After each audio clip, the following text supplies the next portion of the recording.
what is your view on virtual patching? Like one of the data I have is from the time, and it might not be applicable to companies like Glean, which I'm pretty sure has a very agile development and everything, but one of the data that we have is it takes about 250 to 300 days from the point of knowing a vulnerability to actually fixing them in code through the assessment. And it's probably because it's not in their control. There are too many third-party components they integrate with, which is part of the app stack. So do you think virtual patching has a role to play here through a web application firewall that has to be an integral part of the AppSec stack? Absolutely, absolutely. And the numbers that you quoted, I kind of completely buy into that. And the complexity is both, your first party application and the third party application. So even for the first party application, having a software bill of material, an SBOM, as to, all the places where you are using the vulnerable version of Log4j. And are you using the vulnerable constructs of the Log4j? That's a very easy question to ask, very difficult to answer. Correct? Because first of all, you don't even have an SBOM. Correct? So how do you go about doing that? That's one aspect. And then the third party products or the software that you happen to use within your stack, finding out that dependency tree, whether they are using one of the vulnerable constructs, is also a fairly uphill task. Once you have that visibility, then you talked about the second set of challenge. Now, who is the owner of that application within your company?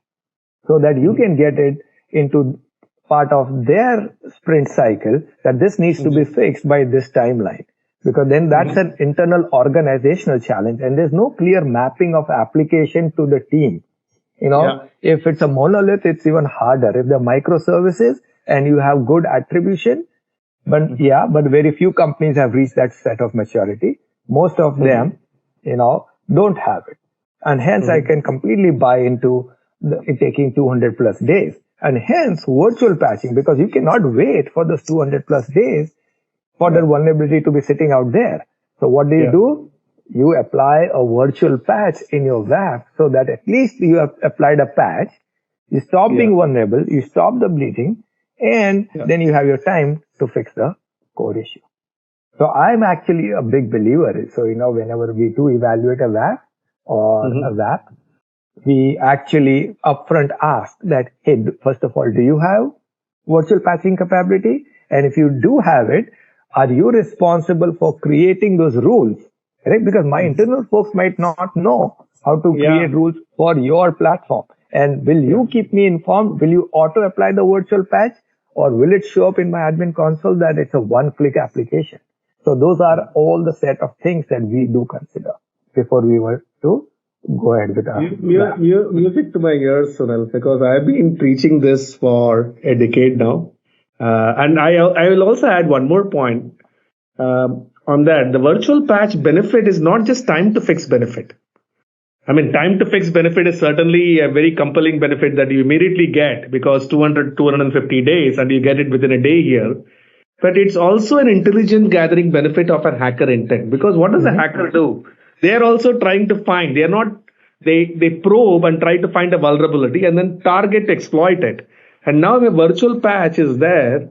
It's doing two things. One is preventing that exploitation doesn't happen.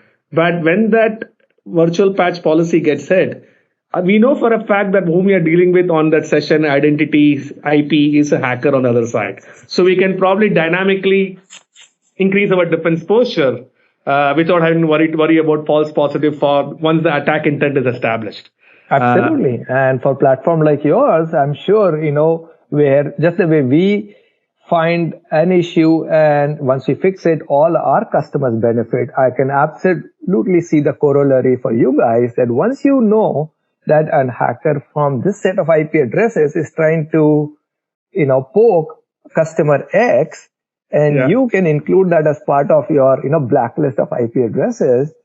You can apply that so that all your set of customers benefit.